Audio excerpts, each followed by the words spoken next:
પાછળ કરિયાણાની દુકાનમાં મહિલાની સોનાની ચેન ખેંચી બાઇક સવાર લૂંટારુઓ થયા ફરાર. સીસીટીવી ફૂટેજના આધારે તપાસ કરાઈ તેજ. ઝાલોદ નગરપાલિકા વિસ્તારમાં બાઇક પર આવેલા અજાણ્યા શખ્સો દ્વારા એક મહિલાની સોનાની ચેન ખેંચી લેવાની ગંભીર ઘટના બની હતી. નગરપાલિકાની પાછળ સ્થિત પિયુષ શાહની કરિયાણાની દુકાનમાં બનાવ બન્યો હતો.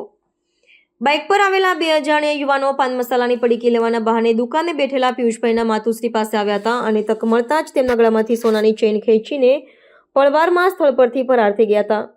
આ ઘટનાને પગલે સમગ્ર વિસ્તારમાં ભયનો માહોલ ફેલાયો હતો અને મહિલાઓની સુરક્ષા પર ગંભીર સવાલો ઊભા થયા છે.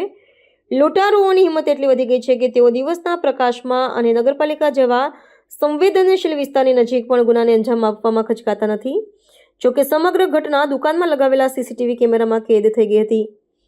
બનાવ અંગેની જાણ થતાં જ પોલીસે તાત્કાલિક ઘટના સ્થળે દોડી આવી હતી. પોલીસે સીસીટીવી ફૂટેજ કબજે કરી તેના આધારે બાઇક સવાર બંને અજાણ્યા યુવાનોને ઝડપી પાડવા માટે તપાસનો ધમધમાટ શરૂ કર્યો છે.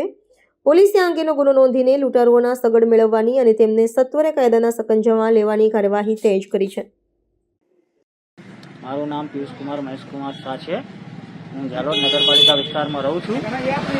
મારી એક નાની દુકાન છે નગરપાલિકા વિસ્તારમાં. ત્યાં આજે ચોરીનો બનાવ બન્યો છે.